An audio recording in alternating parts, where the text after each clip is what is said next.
happy hour, boat trips, karaoke, your friend's party. At most of these events, you'll probably have a drink or two. If I had to ask you, what do you think is the most popular drink? What would you say? It's beer. Do you know beer accounts for 88% of the alcohol consumed here in Hong Kong? Now, some of us think of beer as just a nice, cool drink on a hot summer's day, but many of you are a little bit more discerning. You like to pick labels that you can't find in every supermarket.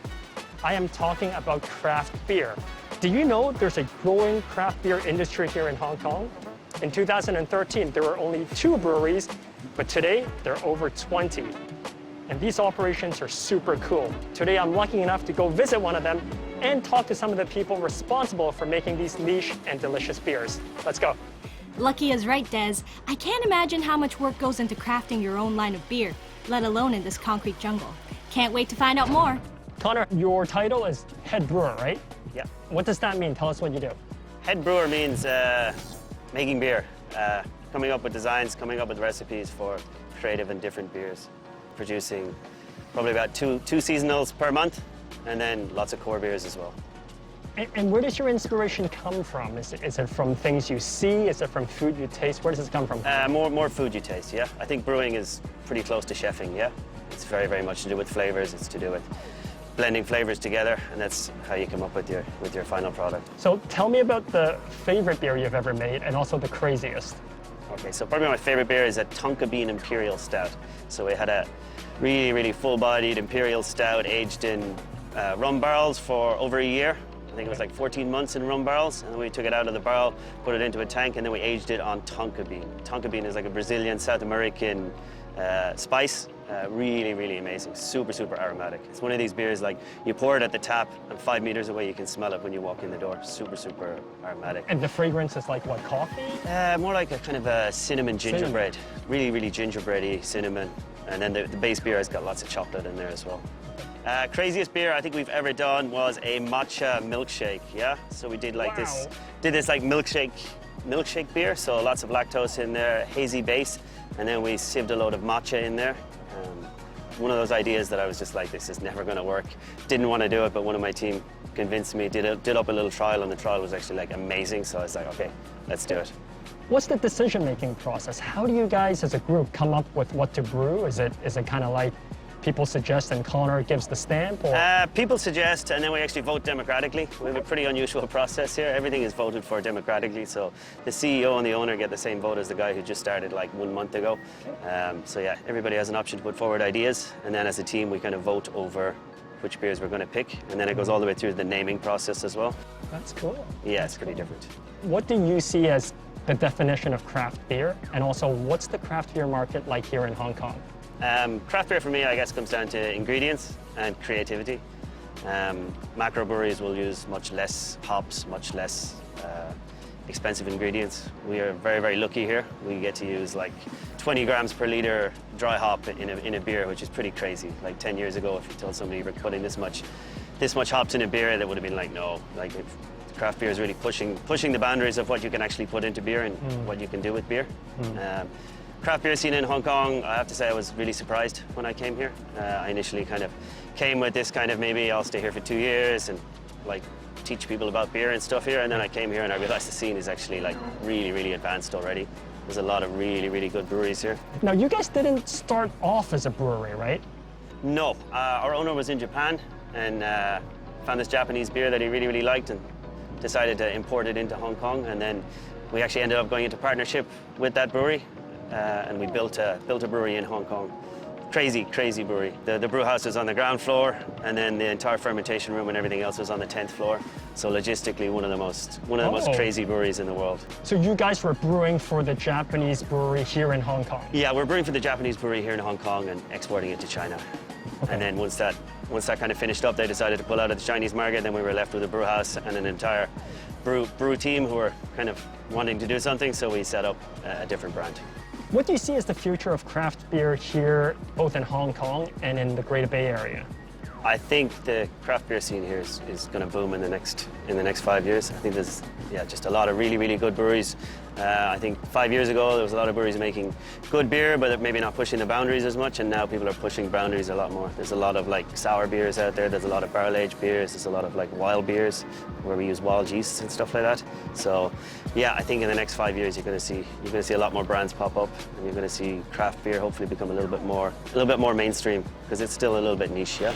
We have a very international team, which really helps coming up with different ideas. So we have a team of, we've got a Cossack brewer, I'm Irish, we've got American, we've got quite a local team as well. So I think when you have that mix of cultures, it really helps to come up with lots of different flavors and lots of different concepts and ideas for beer. Brian, tell us a little bit about this place. So we've been here for about 5 years. We've grown from a very small volume, primarily contract brewing, so OEM manufacturing, and now we have our own brand. We primarily do our own brand, but continue to OEM manufacture for other brands as well. We have an international team. So we have a team of about 16 employees. Half of them are local, half are from all over the world. We produce about 10,000 hectoliters per year, which is quite a bit, largest in Hong Kong. We have the capability of doing about double that. So hopefully in the next few years we'll be able to hit that mark. And 16 people can run this whole shop. Correct, yep. Wow. Just production. We have our sales and marketing support, and we have different divisions within the company. But yeah, here within the brewery, 16 people.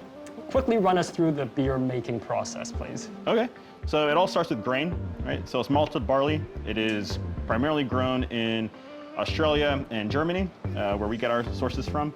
So we get that into Hong Kong, we crush that grain, send that grain to the brew house. That crushed grain is called grist, G-R-I-S-T. That grist gets added into water to create what's called mash. That mash has an oatmeal congee-like consistency, right? And what we're doing is we're converting all of those natural starches into sugar. That now sugary oatmeal mix gets sent over into the lauter tun. That lauter tun separates the liquid from the solid. Okay. So all that liquid is now called wort, W-O-R-T. Okay. The solid gets left behind, and that solid actually goes to a goat farmer here in the New Territories. Oh. It's still good, viable meal. The solid part. Correct. Okay. Yeah, but we just can't use that anymore. Okay. So what the goat farmer cannot take, we send to OPark, which is a food waste to energy plant on Lantau. So that wort is now like a sugary, sweet liquid. We boil that. We'll add the third ingredient, which will be hops. The hops that we add in the boil primarily contribute to a lot of bitterness. We'll boil for 60 to 90 minutes, depending on the style of beer. Afterwards, we send it into a fourth holding vessel. Okay. After that, we send it into the fermentation tanks. Fermentation can take anywhere from 7 to 21 days, depending on the style of beer. Okay. Give or take, of course. Once fermentation is complete, we'll collect the yeast, right? And we'll reuse that yeast multiple times. We'll do a few more processes depending on the style of beer, do a lot of science on the beer to make sure that it's within spec, and then we send it through a centrifuge. So it's a separator. Basically what it does is it gets murky beer through the inlet. Yep. It spins at 8,500 RPM. Yep. And then through the outlet is crystal clear beer.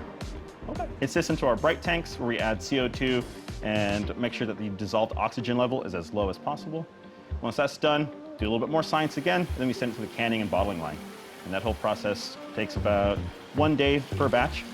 So it can 1 day per batch for the bottling part. bottling and canning. And Depends. canning. Yep. But the whole process takes about 30 days, depending. 18 days on a quick turnaround beer, about 30 to 35 days on a longer beer. So like a blonde ale or a pale ale will take a little bit faster than a lager or a pilsner. So most beers that we produce are sitting at a stable, consistent CO2 level. Okay. But like a wheat beer will have a higher CO2, and other beers might have a little bit less. And why is that? Is it a taste thing or what? Correct. This taste, mouthfeel, tradition as well. Is it hard to run this kind of operation in a place like Hong Kong? Because like in the US, right, you have land, everything is flat. If you need more space, you just grow horizontally. But here, we're stuck in like a vertical industrial building. There's challenges as well as there's a lot of benefits to producing in Hong Kong. So the challenges would be that all of our raw material is coming from overseas. And of course, the footprint, right? So a brewery of our size would probably take up about triple to quadruple the amount of floor space that we actually have here in Hong Kong. Sure.